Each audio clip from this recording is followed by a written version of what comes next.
Aquí comienza Reporte Minero y Energético.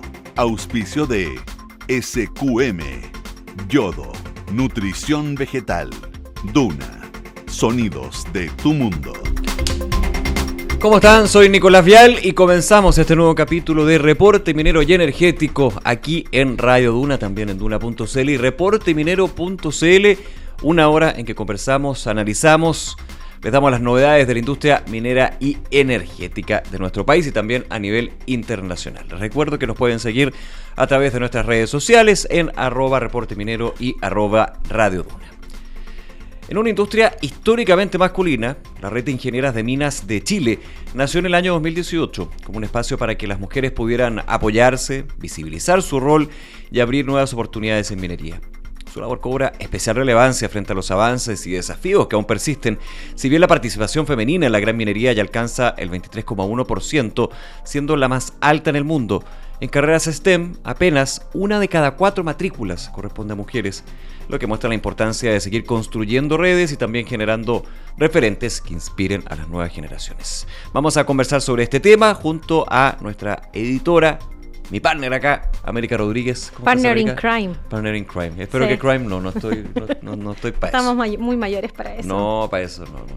Puras cosas buenas. ¿Todo puras bien? Cosas buenas, sí, todo bien, Nico, gracias. Bueno, vamos a estar hablando de este tema junto a la vicepresidenta de la Red de Ingenieras de Minas, Anita Muñoz. Anita, un placer como siempre. Muchas gracias por acompañarnos en Reporte Minero. Hola Nicolás, hola América, muchas gracias por la invitación. Hoy, bienvenida Anita. Bueno, queremos partir preguntándote ¿cómo y por qué nace la Red de Ingenieras de Minas de Chile? Ya, mira, la historia de RIM comienza en el año 2018. Empezó recién en un desayuno de mujeres de la Universidad de Chile, y ahí las más senior, por así decirlo, se empezaron a preguntar entre ellas, dijeron, oye, ¿por qué no tenemos algún grupo, alguna cosa donde podamos estar todas juntas y tomarnos las cosas que nosotros no sabemos, por ejemplo, en faena, no sé, las situaciones climáticas o cómo son las pegas allá? Entonces ellas generaron un grupo de WhatsApp. Uh-huh. Grupo de WhatsApp que los 2 días ya estaba colapsado, ya habían un grupo lleno y tuvieron que hacer otro, y desde ahí empezó la historia de la red y bueno, después empezamos como fundación como tal. Ahora, ¿y cómo ha sido ese proceso, ese paso y ese caminar, Anita, en términos de la red? Bueno, ha sido bastante bueno, porque bueno, como tú mencionabas, acá en Chile somos el que más tiene el porcentaje de mujeres en la industria minera. Entonces, todo el país en general empezó a cambiar, empezaron a escuchar, a querer cambiar la cultura que actualmente estaba en la minería. Entonces, ha sido bastante agradable, la verdad. También con todas las mujeres que estamos conectando entre nosotras y más que nada, más que colegas, estamos haciendo amigas. Ha sido un proceso súper agradable, la verdad. Y en este camino que ustedes empezaron hace algunos años, ¿cuáles son las principales necesidades o brechas que han identificado en este trayecto que también las hizo unirse en una fundación?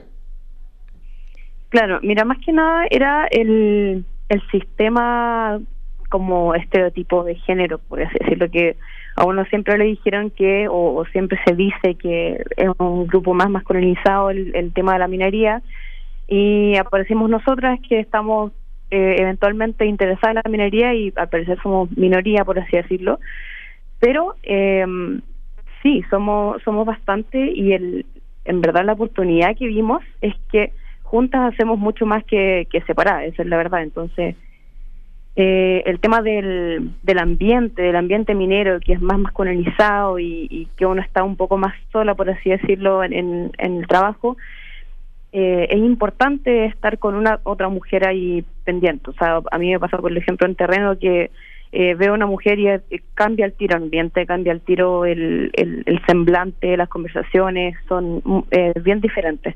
Entonces, entre todas se hace mucho mejor el ambiente.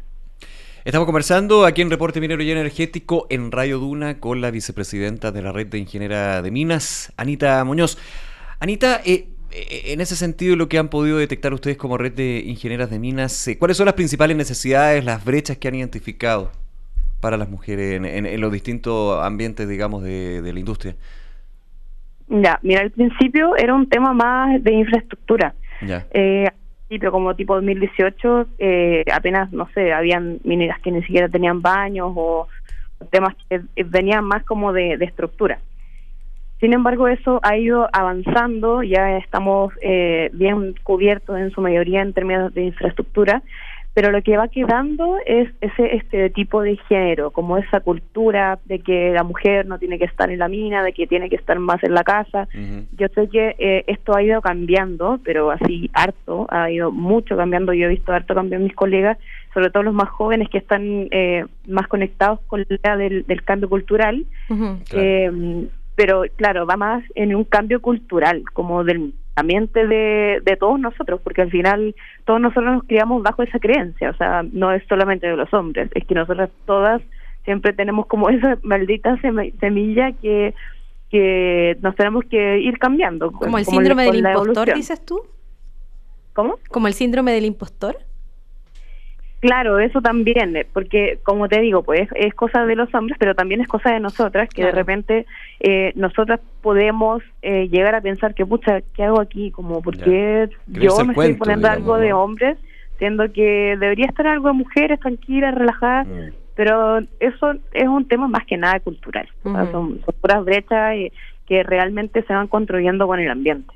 Oye, y actualmente, Anita, ¿qué tipo de actividades o iniciativas están impulsando para apoyar a las integrantes de la red?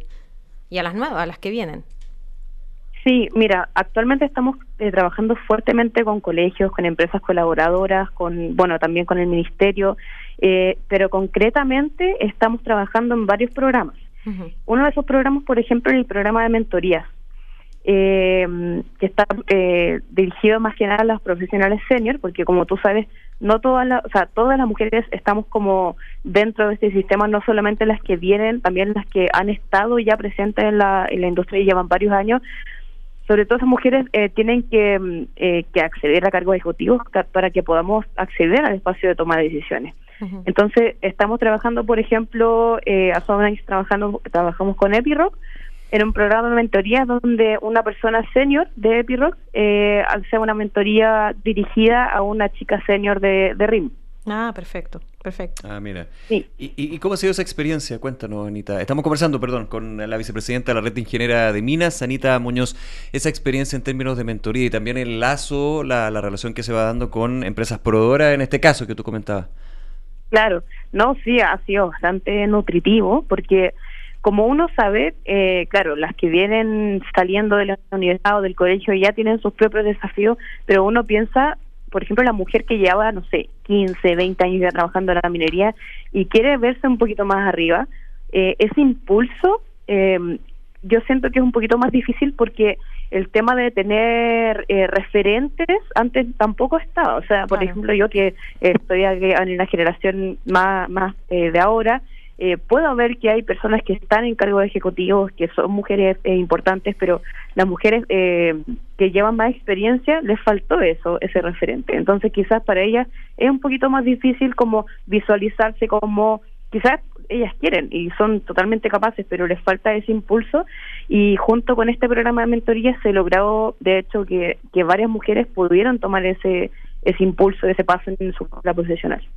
Hoy justamente Nicolás al inicio del programa mencionaba esta cifra que nos posiciona como el país con mayor participación femenina en la gran minería, que de acuerdo a los datos de la alianza CCM-ELEVA alcanza el 23,1%. ¿Cómo evalúas tú este avance, y también qué desafíos nos quedan pendientes para que ese porcentaje siga creciendo? Sí, mira, el avance ha sido bastante acelerado, tomando en cuenta que el 2018 recién estábamos como en un 7%, o sea, Claro. hemos más que doblegado la cifra. Encuentro que es impresionante todo el esfuerzo que hemos hecho, tanto los gremios, empresas colaboradoras, la empresa minera, o sea, de parte de todos se generó una conversación súper enriquecida y entre todos pudimos colaborar con este foco, ¿me entiendes? Pero lo que va quedando ahora, claro, con esta cifra que es hermosa, o sea, todos estamos muy felices con la cifra, pero van quedando más cosas más puntuales. Por ejemplo, este tema de ser mamá siendo minera, el tema de los turnos, Esos son temas más relevantes que obviamente ya cuando estamos un poquito más arriba en la cifra y estamos un poquito más avanzados en el tema, vale la pena tomar. O sea, ya insertamos a las mujeres, ya están en la minería, ya estamos contratando varias personas y varias mujeres, ya estamos casi en el 50 y 50 entre las contrataciones de mujeres y hombres. Pero ¿cómo hacemos para que se queden, para que se incluyan realmente? Porque esas siguen siendo, barreras culturales, ¿no, Anita? Claro, sí, también, o sea, totalmente. Y estructurales dentro de las organizaciones, digamos, una cosa cultural cuando se hable como del general, pero también dentro de las mismas compañías o dentro de la misma mujer que dice lo que tú decías, comentaba en algún minuto, pero no sé, yo soy mamá, entonces no creo que pueda haber una posibilidad de flexibilizar y compatibilizar una labor con otra, digamos.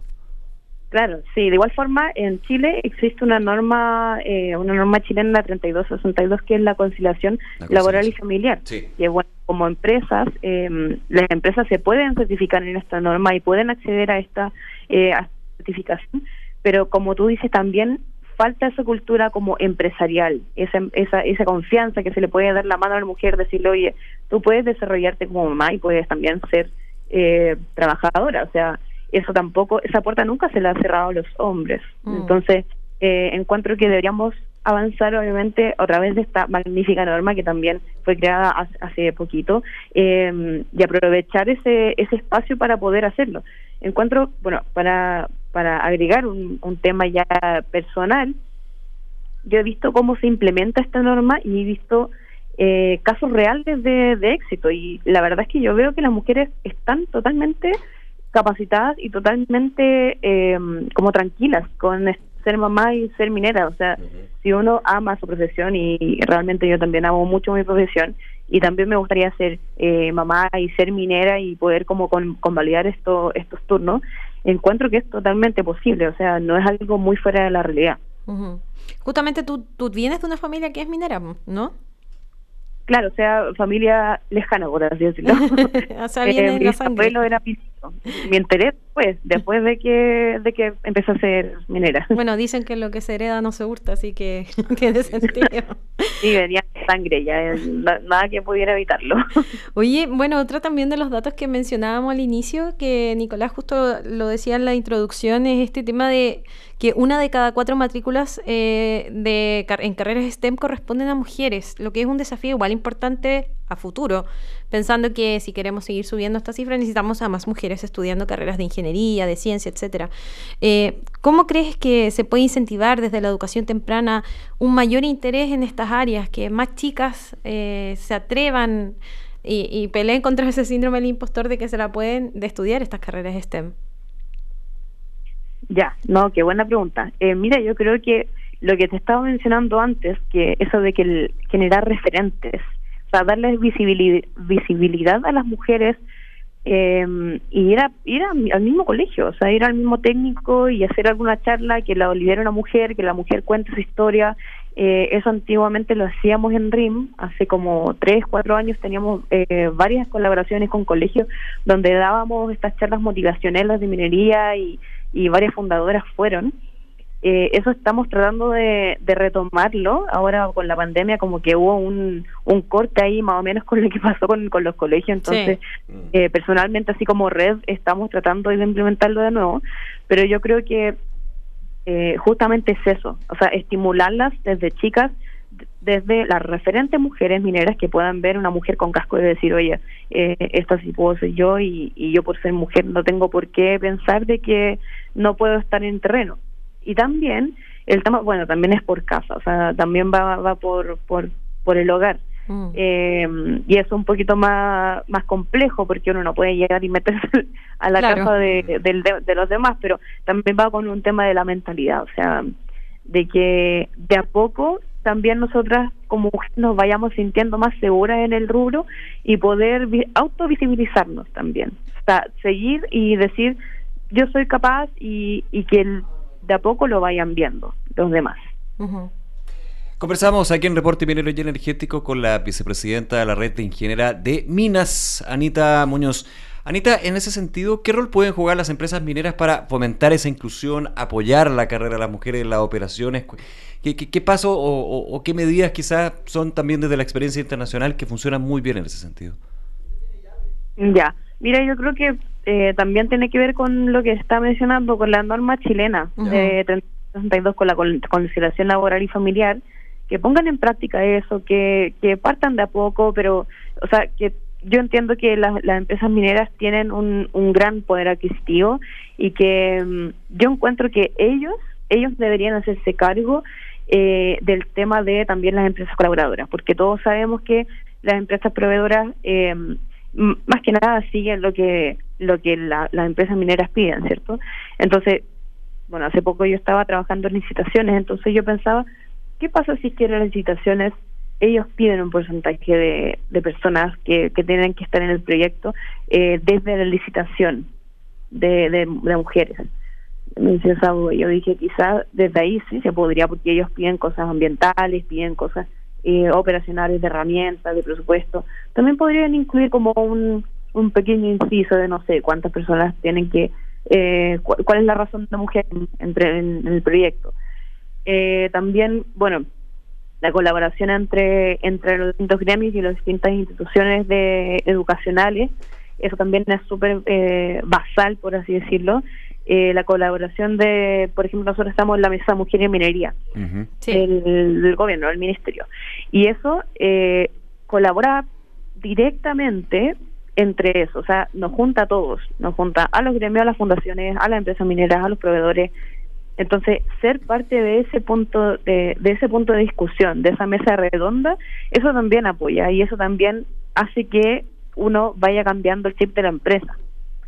Claro, o sea, ciertamente que en esos espacios donde están las asociaciones de proveedores, están las mineras, también generan una conversación en la que todos nos enteramos de qué es lo que está pasando también en este tópico específicamente. Recordemos que la Mesa de Mujer y Minería justamente cumplió 10 años y ha logrado cosas muy importantes como posicionarnos como el país con mayor participación femenina en el mundo. Sí, totalmente. Mira, ahí también se presentan estrategias, se presentan casos de éxito, nos van actualizando respecto a las actualidades de equidad de género, de las leyes. Entonces, es algo súper que aporta un montón, desde el punto de vista de la colaboración y de nosotros poder inspirarnos también respecto a lo que estamos haciendo nosotros mismos en nuestro país y lo que también podemos ir externalizando también hacia afuera del mundo. Oye, Anita, como ya ir cerrando un poco nuestra conversación, ¿cuál es la visión que tienen desde la red y también tu visión hacia el futuro? ¿Qué cambios esperamos que se logren en la industria y qué mensaje les darías a las nuevas generaciones de ingenieras para que entren al mundo de la minería? Ya, mira, nosotros como RIM, más que nada enfocamos en que se amplíe la presencia femenina en los cargos de las tomas de decisión que ahora están en minería. Y que promovamos también la corresponsabilidad familiar, que la ha mencionado un montón, pero es que también es la estructura de lo que estamos buscando nosotras. No sé, pues que hayan buenas condiciones que permitan compatibilizar la vida laboral y la personal. También, obviamente, profundizar la colaboración, como les dije, los actores de los sectores públicos y privados. Eso es muy importante, que fortalezcamos la formación técnica y en los liderazgos de nuestras socias también. También, bueno, hay muchos más programas de los que yo les mencioné, como RIM, también tenemos el tema de programas y madrinas, tenemos chicas, externalizamos y mandamos a chicas a trabajar y estudiar a Canadá. Entonces, con esto podremos consolidar una minería inclusiva y también sostenible en el tiempo, en que la equidad de género sea una realidad realmente que podamos integrar en la cultura organizacional de las empresas. Y eso básicamente, en que nosotros en verdad como RIM tratamos de asegurarnos que también detrás de cada puerta que se abra existan oportunidades reales de desarrollo dentro de las empresas. Ujú. Ujú.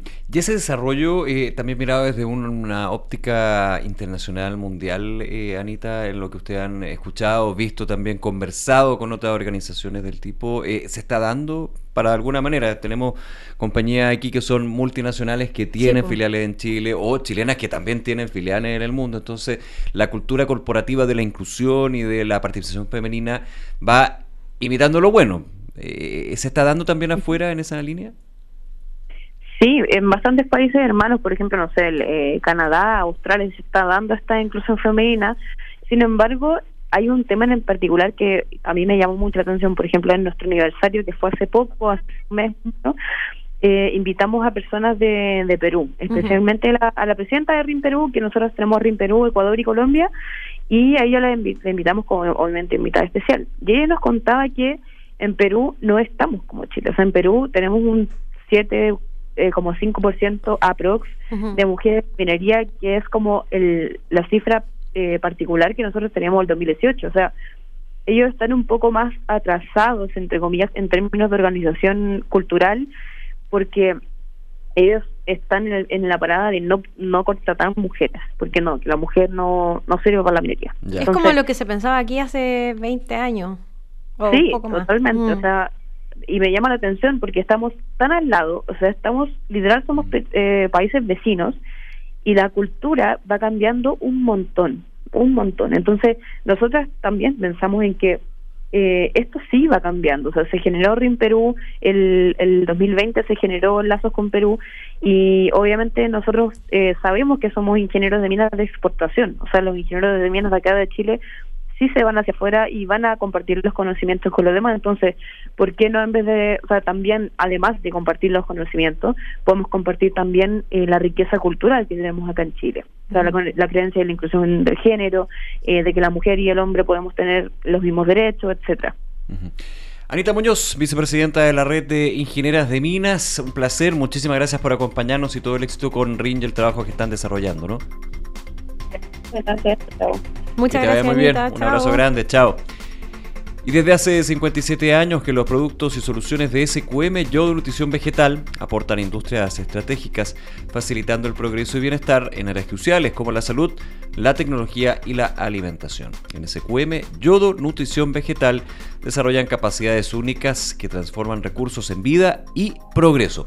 Seguimos en Reporte Minero y Energético en Radio Duna. Les recordamos que nos pueden seguir con nuestras novedades, las noticias de la industria minera y energética en reporteminero.cl y como siempre también en duna.cl. Hacemos una pausa, ya regresamos con más aquí en Reporte Minero y Energético en Duna.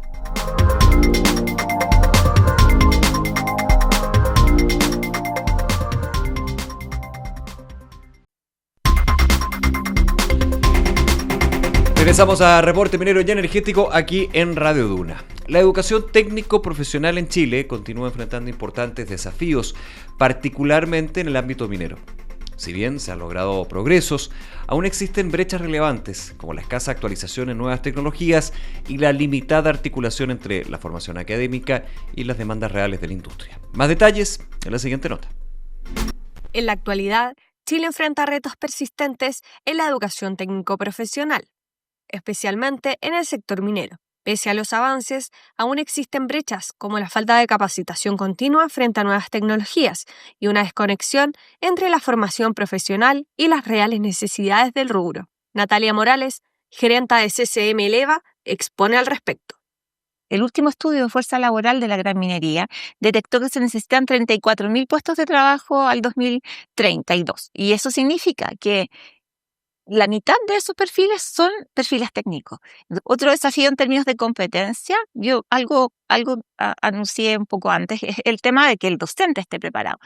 En la educación, sobre todo la educación media, el docente es súper relevante porque no solamente contagia, sino que también va a impulsar que esos alumnos tengan amor por esas carreras, por esas especialidades. Entonces, no siempre se logra que los profesores conozcan también no solamente las tecnologías actuales, sino que las futuras. Hoy día tenemos camiones autónomos en la minería. El camión autónomo trabaja con mecatrónica. Entonces, los alumnos que están estudiando especialidades mecánicas en la educación media, tal vez lo están haciendo con motores diésel y no con motores eléctricos. Entonces, ahí tenemos también el desafío de infraestructura, de equipamiento. Entonces, las competencias que se necesitan tienen que ser integrales. Sin embargo, existen experiencias tanto en nuestro país como en el extranjero, donde se han logrado superar estas brechas. Mervi Hakoniemi, de la Agencia Nacional de Educación en Finlandia, junto a Eva-Maija Puolo, coordinadora de Cultura, Comunicaciones y Educación de la Embajada de Finlandia en Chile, destacan ejemplos en esta parte del mundo. Yo diría que en Finlandia la educación técnico-profesional es muy práctica.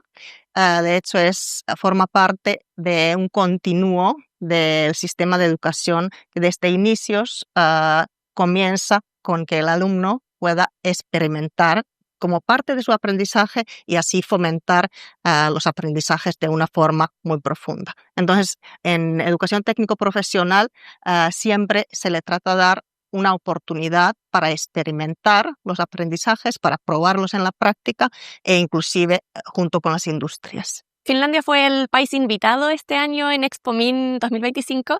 De hecho, una de las razones para también elegirnos como país invitado fue justamente nuestro sistema educativo y nuestra educación técnico-profesional para poder responder a las necesidades de la minería acá en Chile y también en el mundo. Y desarrollamos en la feria un panel de conversación con especialistas en educación técnico-profesional de Chile y de Finlandia, con proyectos concretos que se están desarrollando en el norte del país, en Antofagasta, donde la Universidad de Ciencias Aplicadas de Tampere y unas organizaciones chilenas están desarrollando un proyecto con financiamiento del gobierno regional de Antofagasta.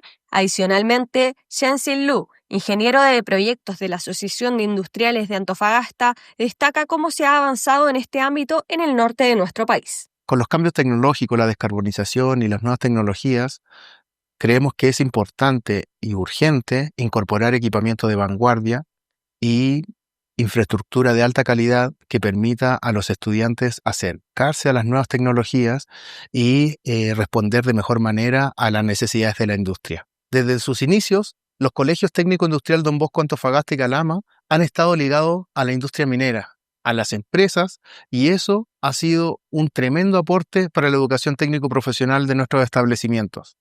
El convenio empresa-colegio, la misión educacional a Barcelona y tantas otras iniciativas que están directamente en relación con la educación técnico-profesional y con las necesidades de la industria ha sido un tremendo trabajo y un tremendo beneficio para los estudiantes, pero también para las empresas.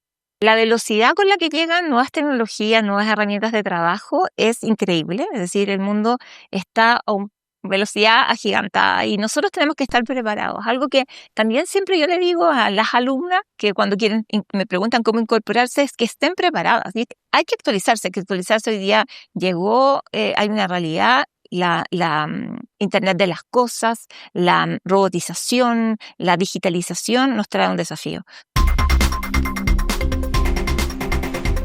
Seguimos con más de Reporte Minero y Energético aquí en Radio Duna. La inteligencia artificial comienza a incorporarse de forma concreta en la minería y a través de distintas experiencias en terreno, empresas y equipos de investigación exploran cómo esta tecnología puede seguir mejorando la toma de decisiones operativas, optimizar procesos y enfrentar los desafíos propios de una faena. Conocemos más en la siguiente nota. La inteligencia artificial aplicada en la minería dejó de ser una promesa y se ha instalado en varias operaciones, ayudando a optimizar decisiones en terreno, reducir errores y anticipar potenciales problemas, dándoles solución oportuna. La inteligencia artificial nos permite manejar grandes cantidades de base de datos, de información del monitoreo geotécnico de una presa de relaves para controlar la seguridad estructural, la continuidad operativa y la protección al medio ambiente. Esto nos permite anticipar cualquier evento que pueda ocasionar una falla catastrófica y prevenir mediante un modelo de análisis predictivo de fallas o de problemas que se puedan ocurrir entre 24 y 72 horas. La inteligencia artificial está hace muchas décadas ocurriendo. Sin embargo, la capacidad de cómputo hoy día y la evolución de los modelos ha permitido ser muy pragmático, muy factible y ocupar en el día a día. Entonces, está ocupándose cada vez más en todos los procesos, desde mina, planta, puerto, incluso hacia el mercado. En la cadena de valor minera, la IA comienza a actuar como un asistente digital. No reemplaza a las y los trabajadores, pero sí los acompaña con datos, recomendaciones y alertas que mejoran la operación diaria. Pero básicamente es tomar la gran brecha que hay hoy día, a pesar de tener procesos muy sofisticados, muchas tecnologías y equipos de excelencia operacional muy potentes, siempre hay una brecha importante y ahí es donde la inteligencia artificial o soluciones como el personal trainer digital ayudan de gran manera en poco tiempo. Existen muchas oportunidades ahí. En primer lugar, hay una oportunidad súper grande en términos de atraer gente a la industria minera.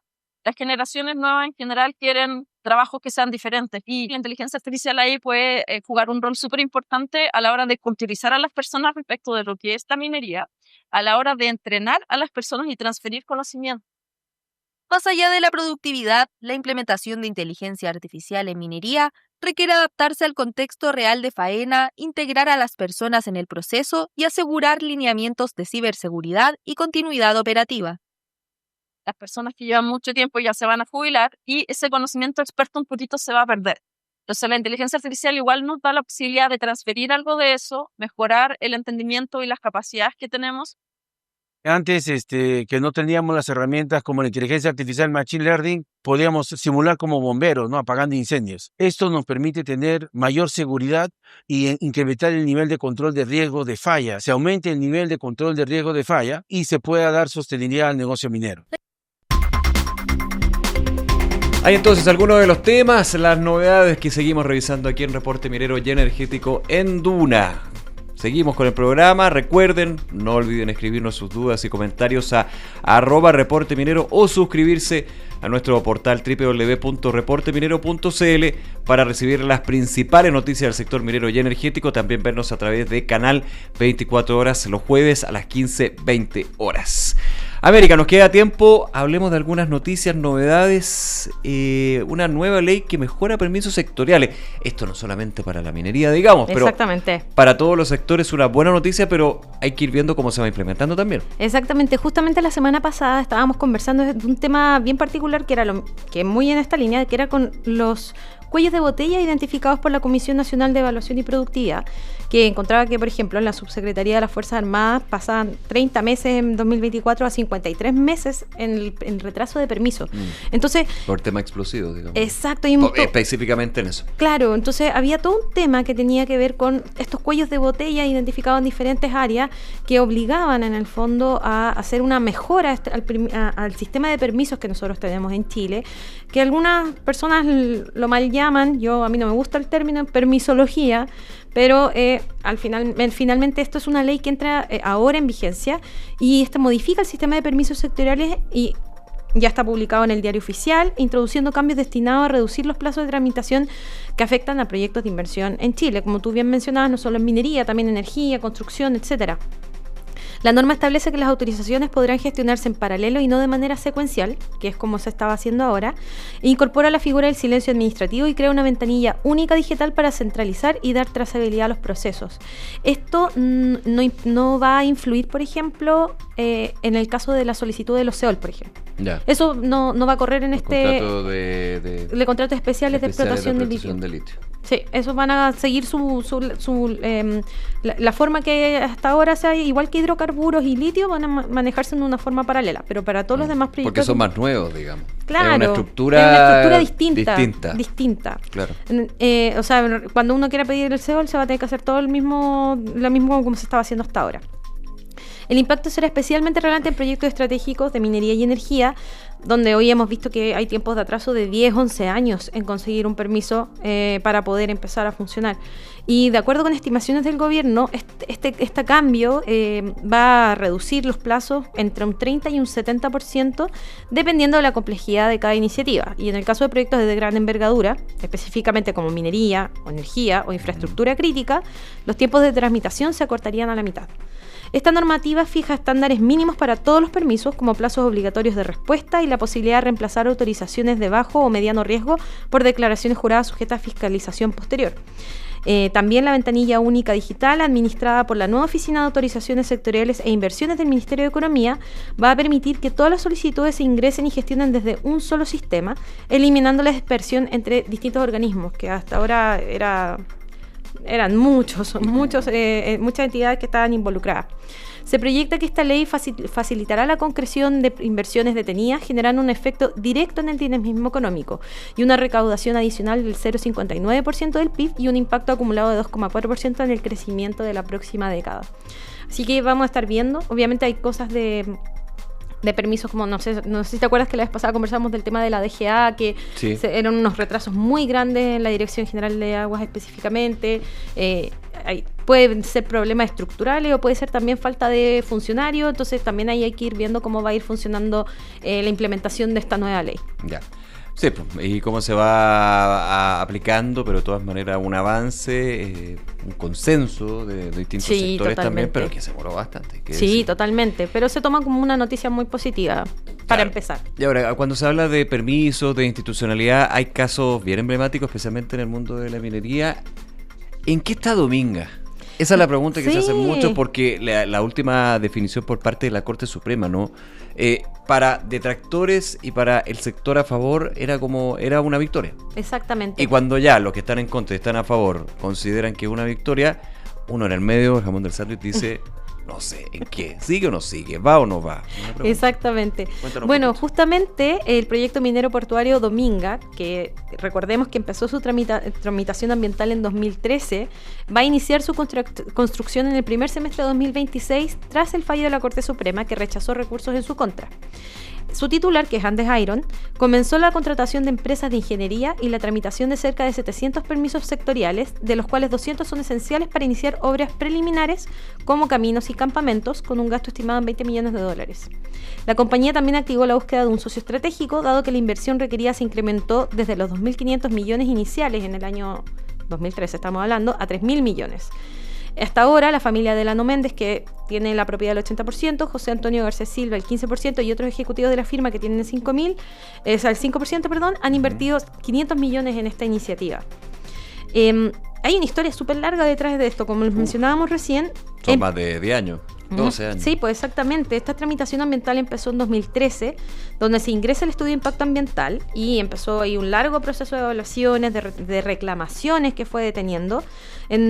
Obtuvieron en 2021 la resolución de calificación ambiental favorable, que ese es el permiso que en el fondo los aprueba ambientalmente como proyecto, y de ahí empezaron también otros recursos judiciales que independiente de la RCA, todavía estaban existiendo en tribunales como la Corte de Apelaciones de Antofagasta o el Segundo Tribunal Ambiental, donde opositores han presentado todavía recursos. Sin embargo, este fallo de la Corte Suprema acota en el fondo el margen en el que se pueda seguir poniendo estos recursos. En el fondo marca un antecedente. Dominga contempla una operación minera de 22 años con una producción anual de 12 millones de toneladas de hierro y 150.000 toneladas de cobre como subproducto. El atractivo del proyecto también radica en la magnetita, que es un mineral con más de 67% de hierro y baja presencia de impurezas, que es clave para la fabricación de acero verde y tecnologías limpias.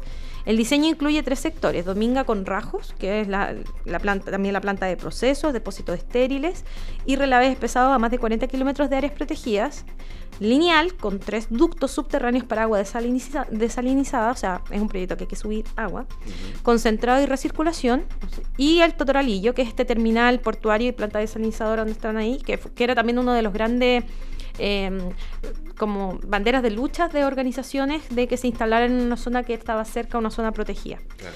Así que el proyecto con tramitación, como le mencionaba, iniciada en 2013 y RCA obtenida en 2021, sigue enfrentando recursos en instancias judiciales, pero el fallo de la Suprema, que salió el 16 de septiembre, acotó los márgenes de litigio. Así que ellos estarían empezando a construir ya el primer semestre de 2026.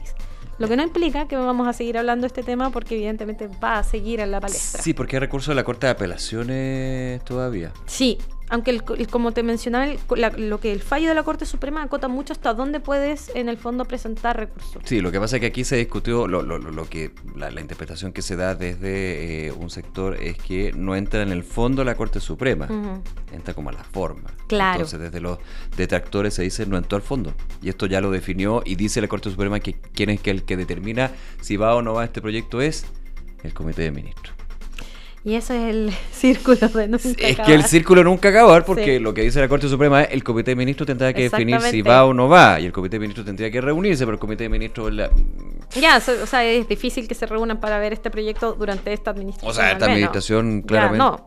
probablemente no, y digo probablemente para decir no, pero bueno, es un tema que está. Hay que ver ahí qué va a Ya, pasar. pero le pone fecha undecided. Sí, que empiezan a construir el primer semestre de 2026. Anda a saber si de enero a junio, puede ser cualquiera de esos meses. Bueno, vamos a estar atentos entonces. Oye, Codelco en el mercado financiero.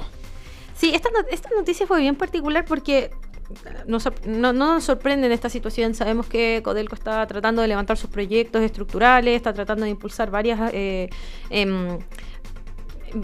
alargar vida útil de varios de sus proyectos que son clave para poder mantener la producción. Y de hecho, Codelco volvió a los mercados internacionales de deuda por segunda vez en 9 meses, con una colocación de 1.400 millones de dólares en bonos con vencimiento de 2035 a 2055.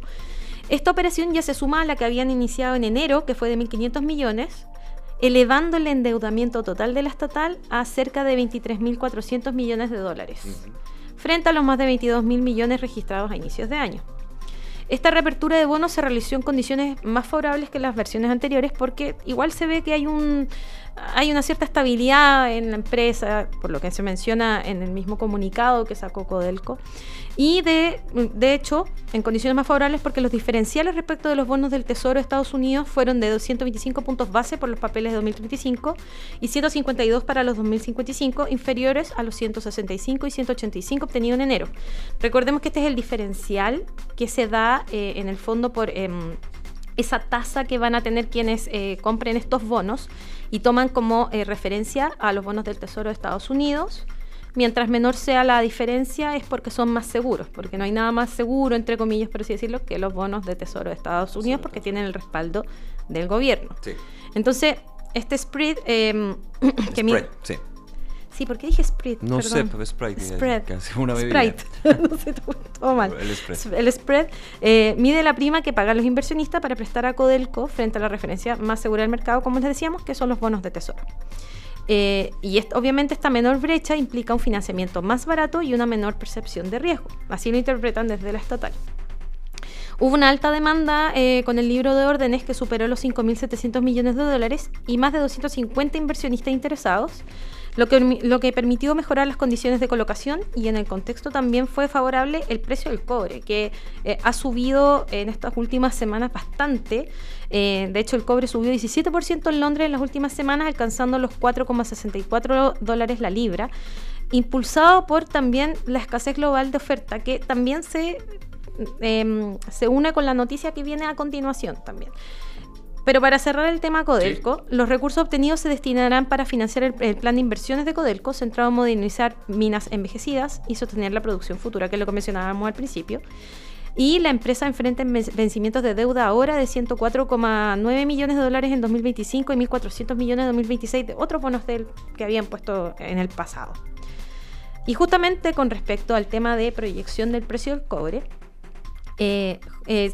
como les mencionábamos recién, se alcanzó un alza bien relevante en la Bolsa de Metales de Londres de 4,64 la libra, que es su segundo nivel más alto del año. ¿Y esto por qué es relevante? ¿Qué es lo que está pasando en el mercado que ha impulsado el precio de esta forma?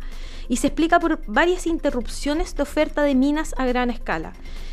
Al inicio del mes de septiembre hubo un accidente en Grasberg, en Indonesia, es una faena de Freeport-McMoRan, que hubo un deslizamiento de lodo que atrapó a algunos mineros y fue un accidente a gran escala que hizo que la mina esté detenida.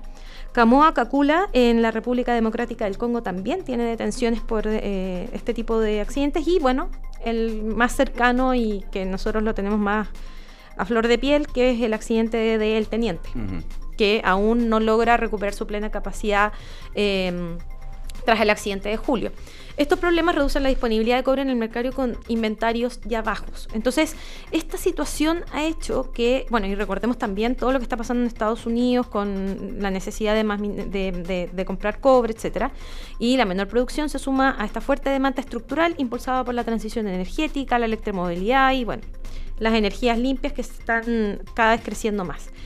Entonces, varias organizaciones como Bank of America, Goldman Sachs, han ajustado al alza el precio del cobre a 2026. De hecho, Bank of America dice que alcanzaría los $5,13 la libra en 2026 y 6,2 en 2027.